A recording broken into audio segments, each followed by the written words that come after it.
Boa noite. Temos como entrevistado essa noite o jovem Tiago Prado de Lima. Tiago, como você descobriu a vocação? Boa noite, Fátima. Boa noite, telespectadores. É uma grande alegria poder partilhar um pouquinho da minha vida e da minha visão de mundo com vocês. Antes de adentrar nesta pergunta tão pertinente sobre a minha vocação e como foi a descoberta dela, gostaria de dizer que essa aqui é uma veste que eu estou utilizando, é uma veste talar, que nós chamamos, uma veste religiosa, que ao longo dos meus 13 anos de seminário a gente utilizou, né? E agora este ano, então, para poder estar aqui com vocês, eu coloquei novamente, um tempo que eu estou fazendo de reflexão, né?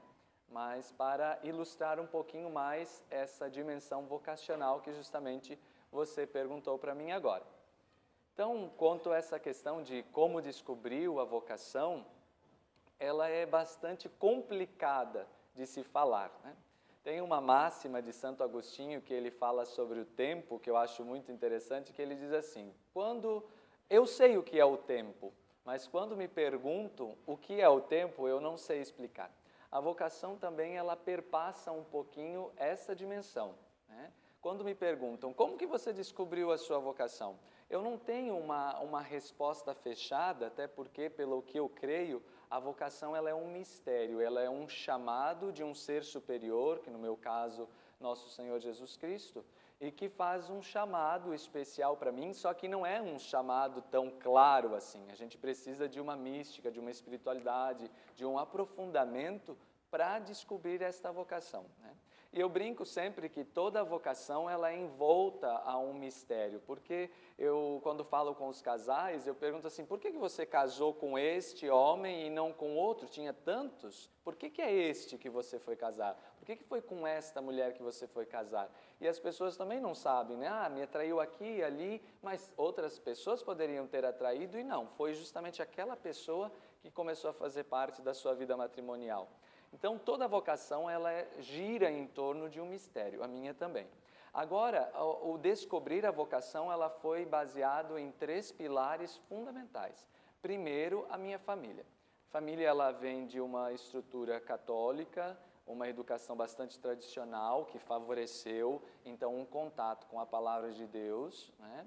Outra coisa importante, a segunda estrutura que eu destaco, é a participação eclesial, isso quer dizer a participação na minha comunidade, na minha igreja, e isso ali eu pude desempenhar vários papéis junto à catequese, a grupo de jovens, às famílias, à formação de coroinhas, entre outros tantos serviços que a Igreja Católica disponibiliza para o serviço dos fiéis, eu fui muito engajado. Isso também colaborou. E com certeza, e o mais importante, o meu momento de oração pessoal, né? Através da oração pessoal eu pude, sim, ir descobrindo os valores de nosso Senhor Jesus Cristo e o que esta vocação queria ser para mim. Então, ao longo da minha caminhada, eu namorei, eu fiz experiência como qualquer jovem, mas com esses 3 fundamentos eu pude ir discernindo mais particularmente que a minha vocação seria, então, a vocação sacerdotal. Tiago, diante das várias possibilidades, por que você escolheu lecionar numa escola pública? Bom, Fátima, diante daquilo que eu acredito e que a vocação sacerdotal também quer ser, um dos princípios mais importantes para nós, enquanto igreja, é o zelo pela educação.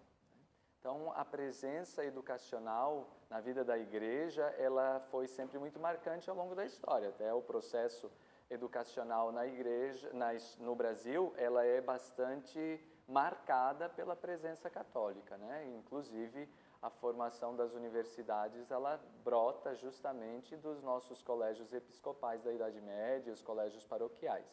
Então, é muito próximo de nós a questão educacional. Agora, esta pergunta que você me faz, ela é bastante curiosa e também traz para mim todo um ar de carinho e de respeito que eu tenho com a escola pública. Primeiro porque a minha família é marcada pelo magistério. pelo magistério em escola pública estadual do estado de Santa Catarina. Depois, eu também fiz essa experiência de estudar em colégios públicos e municipal no ensino fundamental e estadual no ensino médio. Então, quando essa questão de lecionar em escolas públicas, para mim, traz uma grande alegria, porque eu sempre fui contra o pensamento que se diz por aí de que, porque estudou em colégio público, não tem futuro, não tem boa educação. O nosso Enem esse ano é uma prova contrária a isso, até porque um dos alunos que acertou 95%, por exemplo, das questões, ele é de escola pública, né, lá do Nordeste. E eu gostaria de fazer essa experiência, e estou amando fazer esta experiência na escola pública, porque, assim como eu, muitas pessoas passam pelo colégio público e têm um preconceito em relação ao ter estudado em colégio público. Então, a minha presença no colégio do estado de Santa Catarina, ela é marcada, sim, pelo desejo de poder fazer e retribuir tudo aquilo que eu também recebi desse estado através da educação. Então, eu acredito na educação do estado.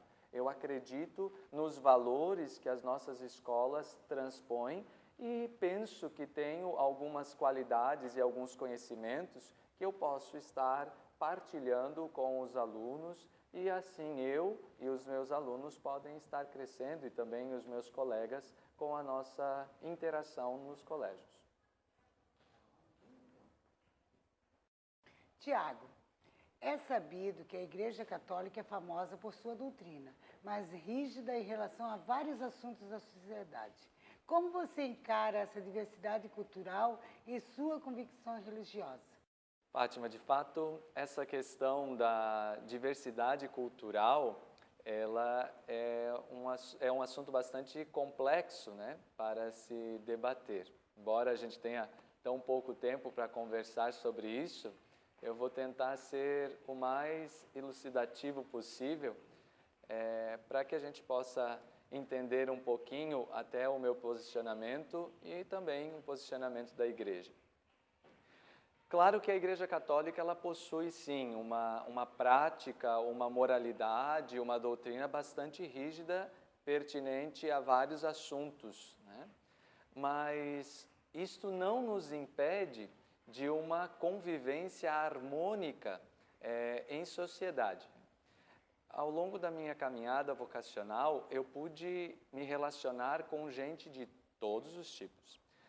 No meu vínculo social, eu tenho homossexuais, negros, de várias etnias, raças, religiões, países, todos eles convivendo harmoniosamente, né? E inclusive ateus, tenho grandes amigos, assim, amigos de longa data que são ateus. Então, para nós pode parecer um pouco antagônico, um pouco discrepante você falar, nossa, mas você quer ser padre, você faz aí 13, 14 anos de seminário, como é que é conviver com esta diversidade social, com essa diversidade cultural que nós encontramos? Bem, vamos falar um pouquinho mais direto daquilo que eu tenho vivido este ano, que é a prática da docência nos nossos colégios, né? A gente sabe que nas nossas salas de aulas nós encontramos todos os tipos de diversas formas de pensamento. E isto aqui é bastante enriquecedor. Uma das coisas que a Igreja Católica ela tem como bandeira mestra é a acolhida. O acolhimento é fundamental. Qualquer ação religiosa que não envolva uma acolhida é uma ação totalmente anticristã. Porque Cristo justamente foi aquele que acolheu o diferente, acolheu aquele que era considerado excêntrico, né? Então, pela prática de Jesus Cristo, nós também temos que nos basear.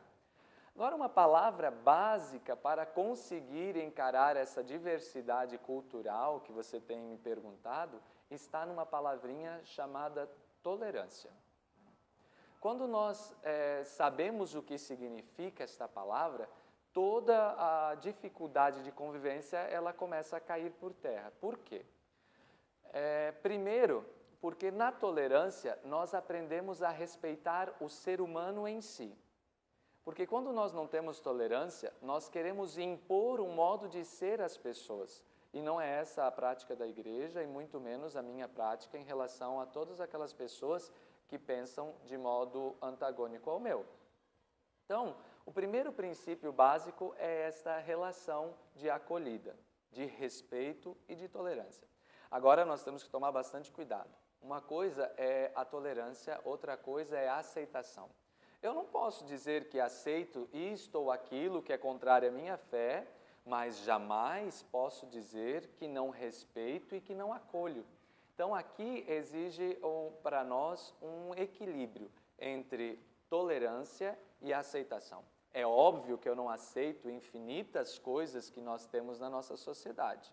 É óbvio que eu não aceito muitas ações que se têm praticados como morais na nossa sociedade. Isso é lógico.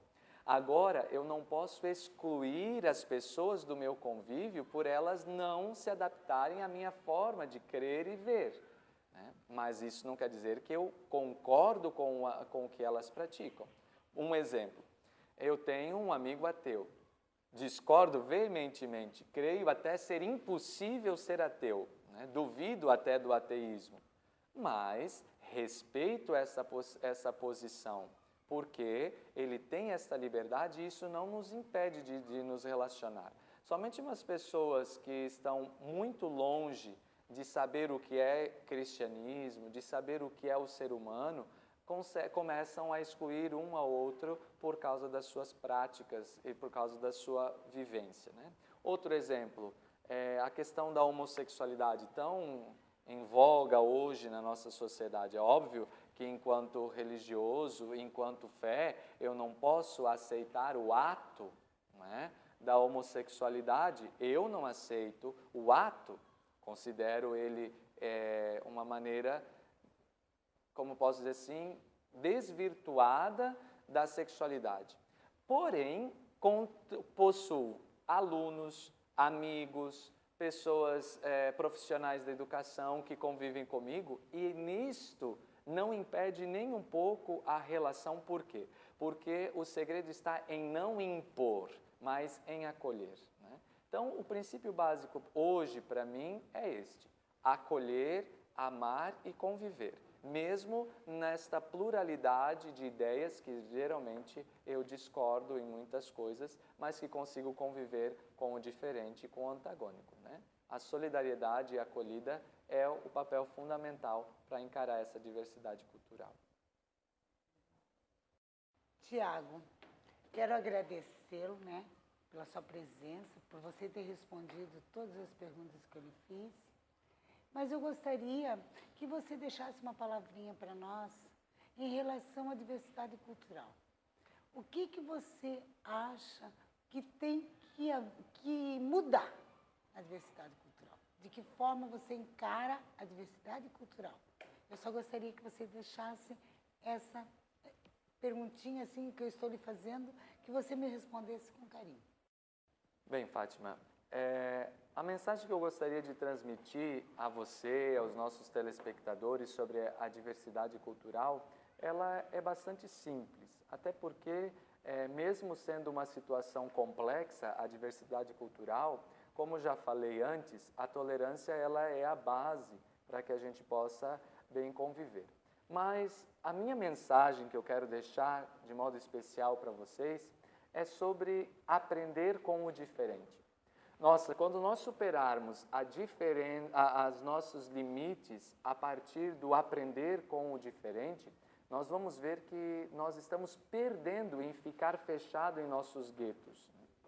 As minhas maiores experiências na minha vida vocacional foi quando eu me lancei, por exemplo, em comunidades quilombolas no Rio Grande do Sul, né, onde pude enriquecer-me com a cultura afro do Brasil, que não conhecia, e lá fazer uma experiência religiosa com eles, de modo muito pertinente e peculiar a eles, que eu não conhecia, e perceber o quanto é interessante toda aquela história quilombola que nem fazia ideia que no Sul existia, e muito mais no Rio Grande do Sul. Lá, então, com a cultura negra, assim, fazer uma experiência fantástica, não só de evangelização, mas de amizade, de conhecimento histórico e cultural. Foi fantástico. Depois, fui lançado para conviver com 100 terras no Mato Grosso do Sul. Outra coisa muito interessante, um movimento que também se tem tanto preconceito, né? Mas lá pude conhecer pessoas fantásticas, de grandes valores e até de outras denominações religiosas, com outras culturas religiosas, mas isso era o de menos, porque conviver e conhecer e se enriquecer da diversidade cultural foi fantástica. Minha última experiência na comunidade religiosa que eu estava foi morar com os velhinhos no nosso lar de idosos, por exemplo. Também uma cultura no nível geriátrico nós precisamos despertar em nós, porque parece que os jovens não percebem que vão ficar idosos. E nós temos agora sim que criar uma cultura para os nossos idosos, e uma cultura de acolhida e de respeito. Também lá pude crescer com eles dentro desta limitação que o corpo deles apresentava, mas que a sabedoria de espírito era imensa. Isso quer dizer, por que eu estou falando isso? Quer dizer, na cultura negra, com os sem terras, com os homossexuais, com os idosos, com todos esses tipos de pessoas que aparentemente são tão antagônicos, eu pude crescer e aprender de maneira muito significativa. Isso não só me ajudou na minha vida religiosa, quanto também na questão pessoal e muito mais na minha prática de docência. Porque tenho certeza que eu trago uma bagagem muito grande para a sala de aula a partir justamente desses vários conhecimentos de realidades, né? Obviamente, é bastante difícil no começo a gente se desinstalar da nossa cultura, porque confesso que eu sou bastante apegado a ela e diríamos, numa questão mais sociológica, que eu sou bastante bairrista. Mas a partir da hora que eu superei esse bairrismo, que eu superei esse apego às minhas verdades, à minha cultura, eu pude perceber que o mundo é muito mais amplo, que o mundo é muito enriquecedor e as pessoas que se fecham aos seus pensamentos, ao seu único modo de ver o mundo e achar que aquilo ali é o certo e nada mais, essas pessoas não sabem viver, não sabem crescer e não vão ser felizes, porque deixaram de aprender mesmo diante daquilo que eu acredito, do Divino Criador que criou tantas coisas diferentes e que eu não posso ser eu o dono da verdade, não é? Senão Deus seria tão limitado e tão pequeno. Por isso, na beleza da diversidade, eu vejo a bondade e a maravilha de Deus, porque Ele é um Deus criativo, dinâmico e Ele nos empolga a fazer essa experiência. Infelizmente, poucos a fazem, mas se você quer ser feliz, realizado pessoalmente, profissionalmente, lance-se para conhecer e acolher os outros. Interaja com os teus irmãos diferentes e vai saber que terás um grande sucesso, um grande futuro e será muito feliz. Quero desejar que Deus abençoe vocês largamente e que possamos sempre, em comunhão, estar crescendo com o diferente. Queria agradecer ao jovem Tiago, né, pela entrevista nos cedida e dizer, Tiago, que a gente está muito feliz, né, de tê-lo aqui com a gente, porque é convivendo que a gente aprende, né? E dizer para você que a todos os gestores que estão nos escutando, né, que estão nos vendo, que a gente possa continuar nessa vida harmoniosa, né, de união, e que tudo que você nos falou sirva para a gente conviver o nosso dia a dia na paz do Senhor, né? Meu muito obrigado a todos, obrigado a você, que Deus lhe abençoe.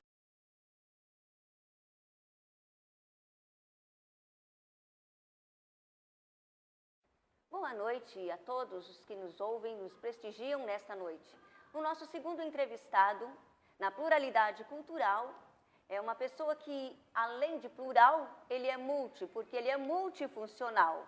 E nós gostaríamos que ele mesmo fizesse essa apresentação. Seus dados pessoais, nome, idade, profissão, curiosidades, além de nos dizer a origem do seu codinome. Por que é que todos lhe chamam de Piá? Boa noite a todos e a todas. Meu nome é Pedro Paulo Silva de Carvalho Júnior. Sou professor de Educação Física da Escola Felipe Schmidt. já lecionei quase todas as escolas do município de São Francisco do Sul. Também atuo no movimento negro, o MADEF, atuo diretamente nas causas que envolvem a cultura negra, a cultura afro-brasileira. Na questão do meu apelido, me chamo de Piá justamente por, na época de 1975, nós fomos morar em Joinville e moramos numa área que era reservada aos funcionários da Tupi. E nesse período tinha muito paranaense. Então, no Paraná, costumam chamar as crianças de Piá. E naquele tempo que eu convivi ali, como me chamavam de Piá, todo mundo me chamava de Piá, minha mãe começou a me chamar de Piá também. Então, aí ficou, até hoje. Inclusive, os alunos me chamam de professor Piá. E agora, mais uma perguntinha para você, Piá. Cultural, social e politicamente, quem é o Pedro Paulo? Em que acredita e o que você defende? Quem eu sou culturalmente? Bom, primeiramente eu sou voltado para as questões da cultura afro-brasileira. Claro, lógico, né? Sem desprezar as outras culturas. Mas eu tenho um envolvimento muito maior com a cultura negra. Movimentos em prol do samba, da capoeira, das danças afro-brasileiras. Então, todo o meu envolvimento, toda a minha luta é em prol dessa causa, que é colocar a cultura afro-brasileira no seu devido lugar, né? A sua devida valorização. E às vezes a gente percebe, principalmente na nossa região aqui, no nosso estado, né, que a cultura eurocêntrica é muito mais valorizada. Então a gente precisa ter pessoas engajadas e envolvidas com a causa negra para que realmente as coisas aconteçam, né? Vamos falar em escola. Na escola a gente tem a Lei 10.639 que promove a cultura negra dentro do espaço escolar. Então, é preciso que os professores que estejam envolvidos com a causa realmente cobrem das direções de escolas, né, para que essa lei seja implementada, que essas atividades da cultura negra sejam colocadas aos nossos alunos e que a gente consiga desenvolver esse trabalho também no espaço escolar. Quanto à questão social, eu sou professor de educação física, tenho uma vida social bem comum aos professores, né? Gosto de música, gosto de samba, frequento todos os espaços aqui em São Francisco do Sul. Então, essa questão do socialmente falando é o que eu vivo aqui em São Francisco do Sul, é uma vida muito comum a todos os francisquenses, a todos os professores francisquenses. E falar politicamente, eu tenho a minha vida política voltada ao combate à discriminação racial, à inclusão social. Então, eu gosto da política que é voltada para a diminuição da desigualdade racial, né? Pela inclusão das pessoas, pelo acesso ao direito e para que todas as pessoas consigam conquistar a igualdade. Sendo o seu envolvimento nas causas da promoção da igualdade racial, que estás enganjado no projeto MADEF, Movimento Afrodescendente Francisquense, poderias falar sobre o racismo no Brasil? O que melhorou? Bom, como eu já havia comentado em outras oportunidades, eu sou militante do Movimento Afrodescendente de São Francisco do Sul, o MADEF, que luta pelas causas negras do município, pela promoção da igualdade, pela garantia de direito à população negra. Fato é que o movimento tem encontrado muita dificuldade no município, justamente porque lutar pelas questões da comunidade negra é vencer muitas barreiras e principalmente a negação, né, de quem não quer ver esses direitos garantidos. falar um pouquinho sobre o movimento negro no Brasil. Eu acredito que todas as conquistas em relação à promoção da igualdade racial, elas só foram implementadas no Brasil graças ao movimento negro, à participação do movimento negro. Falar um pouco do movimento negro de 1970, que foi um movimento muito atuante nas causas da nossa negritude, e esse movimento, apesar de ser criticado e muita gente falar que não está interferindo na melhoria da qualidade de vida da população negra, eu afirmo que é totalmente equivocada essa colocação. Eu acredito que o movimento negro é o protagonista de tudo isso que está acontecendo em prol da comunidade negra. Foi ele que brigou pela política de cotas, foi ele que lutou para que as ações afirmativas fossem consideradas constitucional. É um movimento negro que tem lutado pelas comunidades quilombolas, é um movimento negro que tem enfrentado o racismo, esse racismo à brasileira, esse racismo que aparentemente é disfarçado, mas ele é muito bem visto pela comunidade negra, é ela que sofre tudo isso, né? Então, eu acredito que todos os avanços de política pública de promoção da igualdade racial deve-se à luta do movimento negro, a toda a sociedade assim que se voltou e que entende que o movimento negro é que briga pela causa da comunidade negra no Brasil. Sobre a questão do racismo, eu costumo dizer que o racismo é o crime perfeito. É o crime perfeito, porque nunca vi ninguém ser preso por racismo. E nós temos a legislação que diz que o racismo é crime, né? Por conta disso, se ninguém é preso, a lei, ela parece que não funciona, tá? Então, as questões do racismo no Brasil, elas são muito evidentes, né? Elas se escondem em todas as instituições brasileiras. Basta vocês olharem para o lado de vocês e ver onde é que estão os negros no Brasil. Qual a posição deles hoje socialmente? O que eles fazem? Nas instâncias de poder existe negro? No Congresso Nacional existe negro? Qual é essa dimensão? Eles estão sendo capazes de mudar uma realidade? Então, a questão do racismo no Brasil é muito forte e ainda muito presente. O negro sofre demais com o racismo e eu não estou querendo aqui falar que me colocar como vítima. Não, eu estou falando de uma realidade, de tudo que acontece, do dia a dia, da luta do dia a dia, do racismo, dia a dia, dentro de escola, dentro de prefeitura, dentro do comércio, dentro das empresas, em todos os espaços sociais, o racismo está muito presente. Então, eu acho que a gente tem uma grande luta pela frente. Aliás, é a luta da humanidade. Eu acho que o grande desafio desse século é vencer o racismo. A partir desse momento, a gente vence as desigualdades, a gente equilibra as forças e a gente é capaz de estar nos mesmos espaços, né? Eu posso falar das cotas, que a cota é considerada a causa mais nobre do movimento negro. Alguém iria imaginar que o negro estaria na universidade por cotas hoje?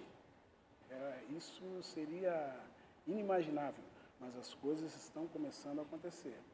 Eu acho que a gente está começando a repensar um Brasil de igualdade para todos, um Brasil de espaço para todos, um Brasil que todos nós possamos participar de toda essa riqueza, porque essa riqueza brasileira é uma riqueza de todos, não é exclusividade de um grupo social.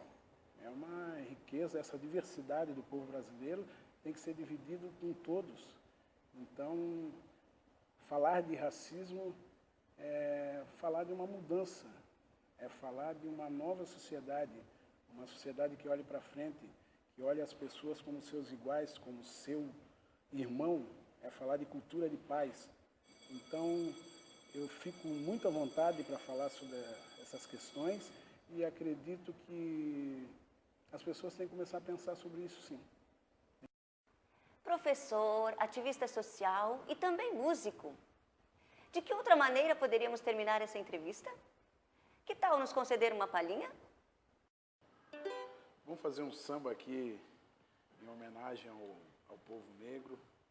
Vou dar uma improvisada aqui no cavaco, que não é o meu instrumento preferido, mas vou tentar fazer uma música para vocês. Vamos embora? Um sorriso negro, um abraço negro, traz felicidade. Nego sem emprego, fica sem sossego. Negra é a raiz da liberdade. Um sorriso negro, um abraço negro, traz felicidade. Nego sem emprego, fica sem sossego. Negra é a raiz da liberdade. Negra é uma cor de respeito. Negro é inspiração. Negro é destino, é luto. Negro é a solução. Negro que já foi escravo. Negro é a voz da verdade. Negro é destino, é amor. Negro também é saudade. Um sorriso negro, um abraço negro. Pode cantar aí. Traz felicidade.